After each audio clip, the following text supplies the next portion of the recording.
पथर खादान बंद दाबी रे ग्रामवासी धारणा जारी। गंजाम जिला छत्रपुर ब्लॉक झरपोखरी गांव में ओंग साई पथर खादान बंद दाबी रे गाँ लोके चलाइथिबा आंदोलन पंचम दिन में पहुंची।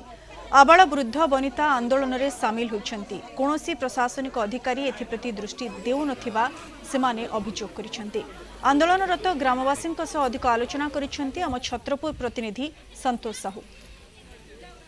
पथर कुआरी रे पथर ब्लास्ट करा जाउथिबारु गाँव में भयावह परिस्थिति सृष्टि होती। दीर्घ 5 दिन धरी धारणा बसचंती। जो आम सीधासख देखा छोट पिला आज धारणा सामिल होती। महिला पुरुषों समेत छोट पिला आज सामिल होती। दाबी जे पथर कुआरी बंद करा जाऊ, कारण जो पथर कुआरी पथर ब्लास्ट करा जाउछि ता द्वारा घर गाँव में थिबा घर गुड़िक विपदसंकुल अवस्था रही। कथा किसी लोक जोड़ी कौन कहे धारणा सामिल होती। 5 दिन धरी सामिल होती कि 5 दिन है आम धारणा बसचु, किंतु आम गाँव असुविधा होची, घर फाटी जाइए, स्कूल पिला जीवाको असुविधा होची, पुणी आमर आम्बुलेंस कौन सी मेडिकल जीवाको भी सुविधा नहीं।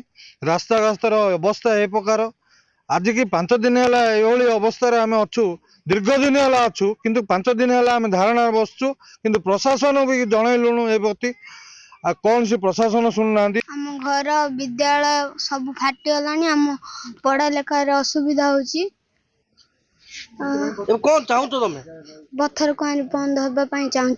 जो कुआरी पटे पटे जीवाई राति लोक मैंने असुविधा होते एवं राति आसिक आमर ग्रामवासी मैंने कहीं पड़ रोच कहीं आम कथा न शुणुं। कलेक्टर कहीं न शुणिला कौन शुणुना बोले आम गरीब गरीब बोले आम मूल्य ना ना मुंड ना।